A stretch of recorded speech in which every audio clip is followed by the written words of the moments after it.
The Ed Sullivan Theater has seen some of the most iconic moments in television history. The Beatles, Elvis, decades of legends who defined what entertainment could be, who walked through that stage door and into the permanent record of American culture.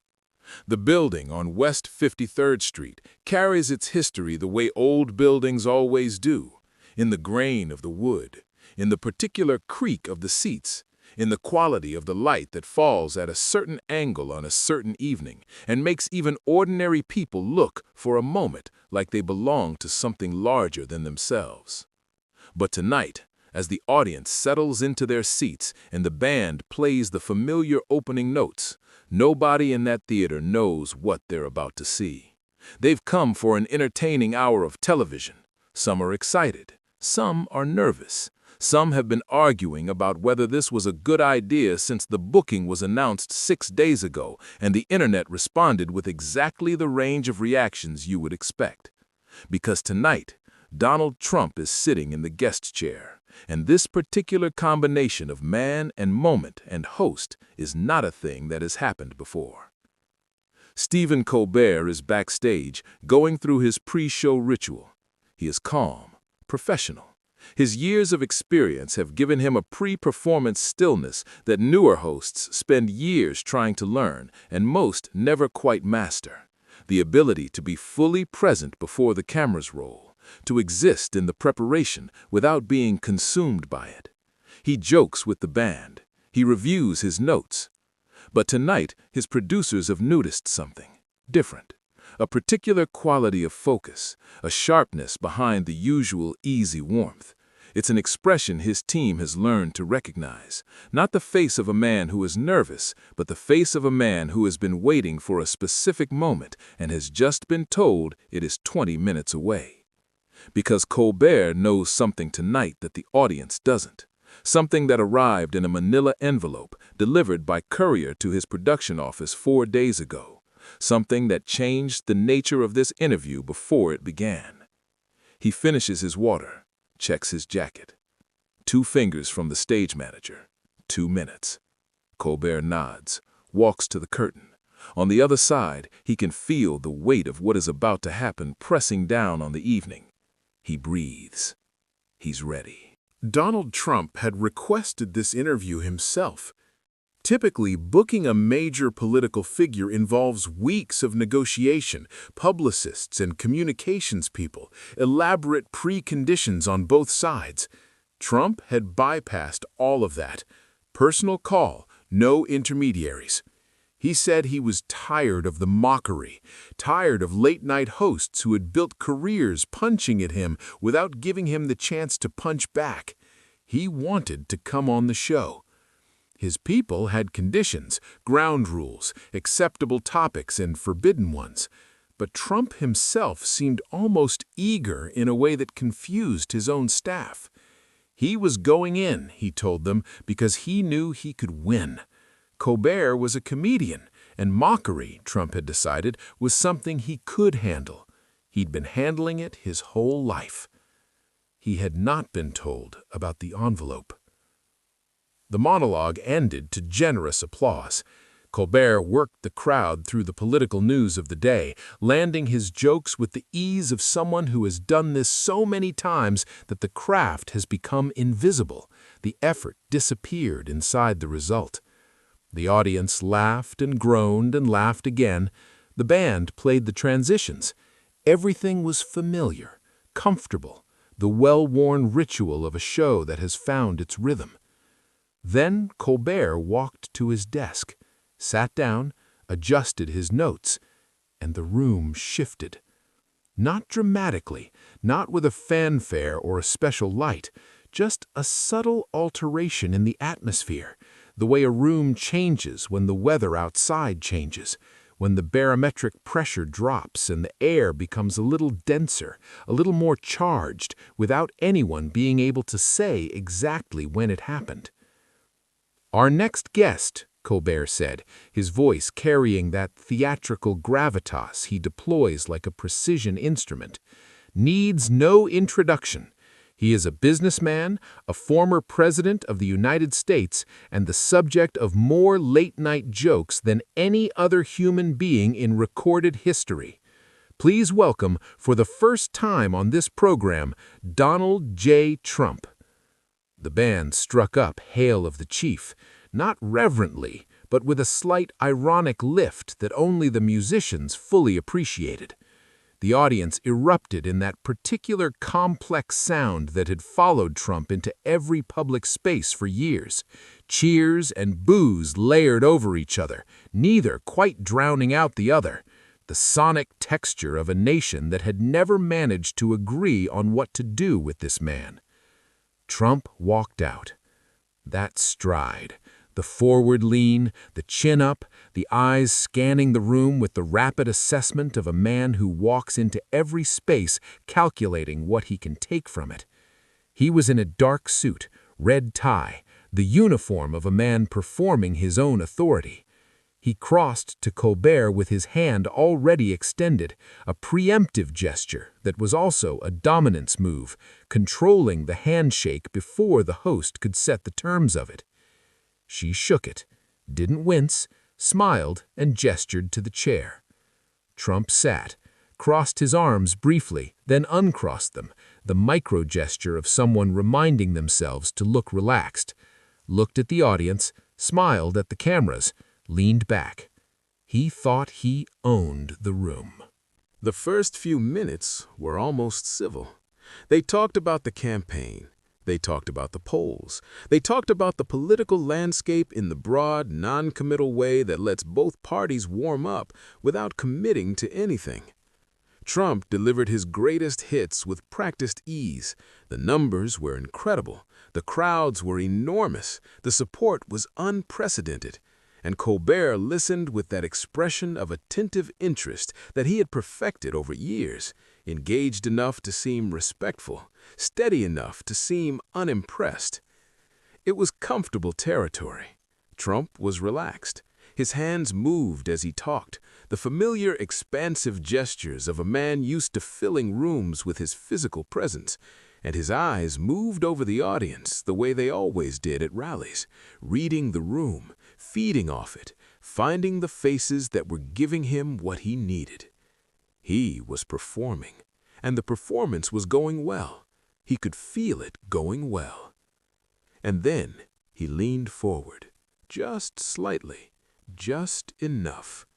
His eyes narrowed, the practiced smirk returned, the expression that telegraphed to anyone who knew how to read it that the real Trump was about to surface beneath the diplomatic one. "You know, Stephen," he said, his voice dropping into that mocking register that his supporters recognized as authenticity and his opponents recognized as cruelty.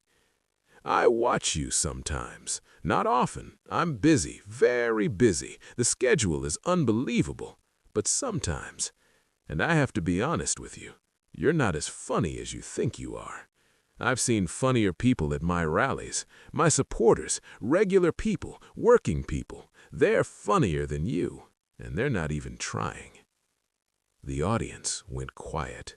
Not the comfortable quiet of an audience following a conversation, but the taut, warning quiet of an audience watching someone walk toward a ledge. Colbert's smile did not waver, not a millimeter. "Well, Mr. President," he said pleasantly, "I've watched some of your rallies too, and I have to say, you're right, there is a lot of unintentional comedy happening. The funniest part, honestly, is that people keep showing up. You promise them everything, deliver approximately nothing, and they are back the following week with their flags and their signs, as loyal as ever. It's like the world's saddest subscription service, except they can't cancel." The audience laughed hard, the sudden release of the tension that had been building. Trump's expression tightened. He was not accustomed to the return volley. He was accustomed to the silence that follows the strike, the retreat, the performance of having been wounded. He was not accustomed to someone catching the ball and throwing it back with interest. "You think you're smart," Trump said, his voice hardening. "You think you're clever. But you know what I hear? I hear your ratings are terrible. I hear they're talking about canceling the show. Is that happening, Stephen? Are they pulling the plug? Because honestly, from what I've seen, I'd understand the decision. It was a precision strike, aimed at the thing that every television host, regardless of how secure they seem on camera, carries somewhere close to the surface. The fear of irrelevance, the fear of the plug being pulled, the fear that the audience will one day stop showing up. It had made other people flinch. Colbert reached under his desk. He produced a manila envelope, thick, letter-sized, the kind of envelope that has weight to it, not just physical weight, but the particular gravitational pull of documents that matter. He set it on the desk in front of him and placed one hand on it, lightly, the way a man places a hand on something he's been carrying for a while and is finally ready to put down. "You know," Colbert said, his voice shifting, not louder, but more deliberate, more measured, dropping from performance into something more like testimony. "I was actually planning to save this for later in the interview. I thought we'd have a nice warm-up period, let you tell a few stories, get comfortable. But since we're being honest with each other tonight," he tapped the envelope, "I think it's time we talk about something real."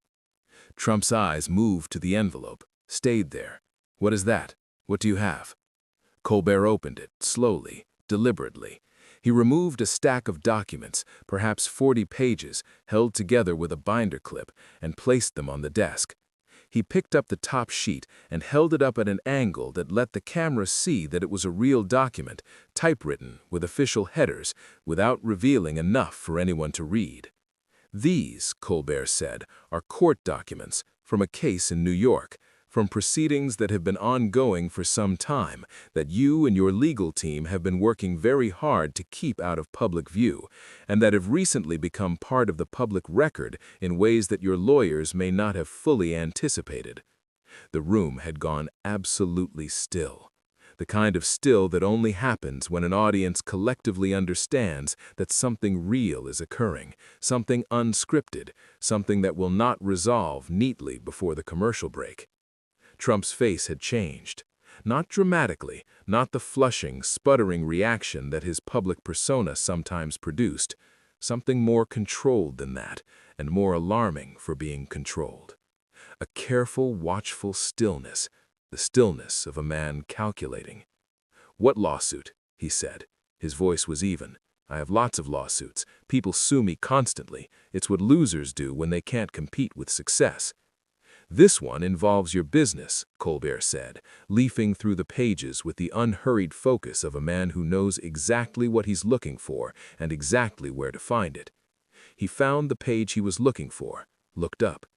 "And in these documents, there is sworn testimony from people who worked inside your organization, people who were present in specific meetings, in specific rooms, during specific conversations, people who, for reasons that will become clear over the coming weeks, have decided that the time of silence has passed." Trump's hand moved, an almost involuntary gesture toward his ear, toward the discreet earpiece that connected him to his legal team in the green room. He stopped himself, but everyone had seen it. "One witness," Colbert continued, his voice calm, each word placed with the precision of a man who has rehearsed this, not to perform it, but to make sure he gets it right. "One witness, someone who worked inside your organization for over a decade, someone who has knowledge of the financial operations of the company that goes well beyond what any public document reveals, has testified under oath that you personally directed them to alter certain records, to adjust numbers, to ensure that specific figures appeared in some places and not in others." He held up the specific page. "And this witness testifies that on at least one occasion when these instructions were given, your daughter Ivanka was present in the room, that she was seated at the table, that she was, in this witness's words, actively taking notes." The Ed Sullivan Theater, in its many decades of hosting live television, had experienced a great many silences. This one was different. It was the silence of an audience that had been transported somewhere none of them had expected to go. It was the silence of people who had come for a late-night talk show and found themselves in a courtroom. It pressed down on the room with a weight that the familiar studio lights and the familiar desk and the familiar band could not dispel. Trump's face moved through several expressions in rapid, visible succession, the involuntary slideshow of a man whose internal processing is briefly overwhelmed by the input. Rage flickered, then something that looked almost like fear, quickly suppressed. Then the mask reassembled itself, but it reassembled imperfectly, the way a face reassembles itself after a shock, still carrying the evidence of what just moved through it. "That is not true," he said. His voice had changed. The bravado was still there, but it had acquired a slightly higher pitch, a slightly tighter quality.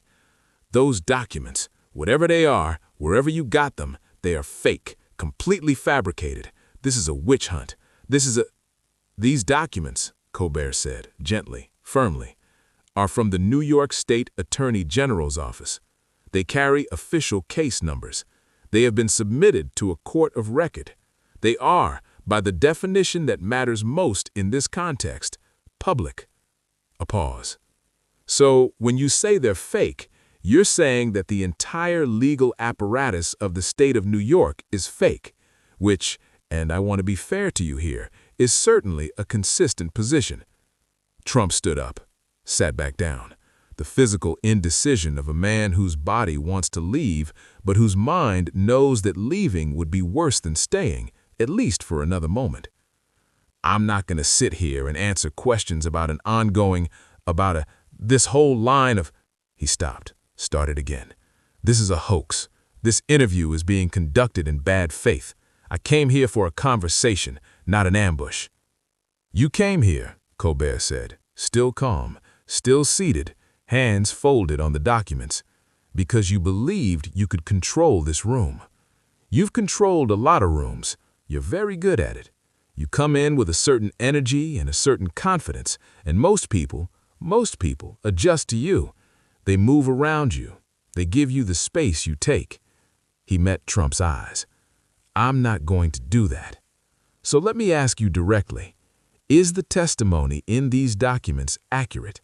Did you give those instructions? And was Ivanka present?" The question landed in the silence and stayed there, unanswered, filling the room. Trump's face was a document of its own.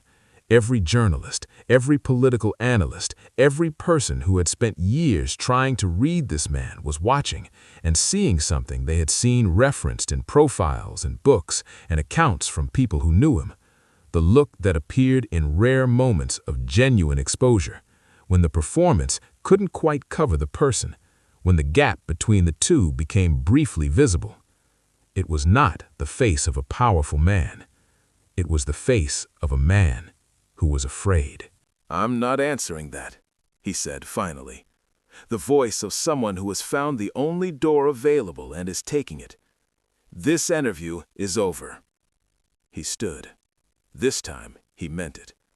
"One more thing, Mr. President," Colbert said, not loudly, not urgently, just firmly, with the authority of a man in his own house. "Before you go." Trump stopped. Something in the voice, the steadiness of it, the lack of desperation, the absence of any desire to chase, made him stop. He turned. "Those documents are the beginning," Colbert said, "not the end. There are more. There are people who have been waiting for the right moment to tell what they know, and that moment, for various reasons that will become clear, has arrived. Over the coming weeks, things are going to become public, and every time something becomes public, I want you to think about this moment, this room, this conversation." He held Trump's gaze. "I want you to think about the question you couldn't answer, and I want you to ask yourself what else you're carrying that you haven't been able to answer for yet." Trump's jaw was tight. His eyes were doing the rapid calculation they always did, assessing, measuring, looking for leverage. But in this room, on this night, there was no leverage to find. The documents were real. The question was real. The audience was real. The cameras were real. He turned and walked off the stage. No final line, no defiant look back, no parting shot, just the walk to the exit, and the darkness beyond it. The cameras followed him until the curtain swallowed him. Colbert sat alone at his desk for a long moment. The silence stretched past the point of accident into intention. He let it mean something. Then he looked at the camera.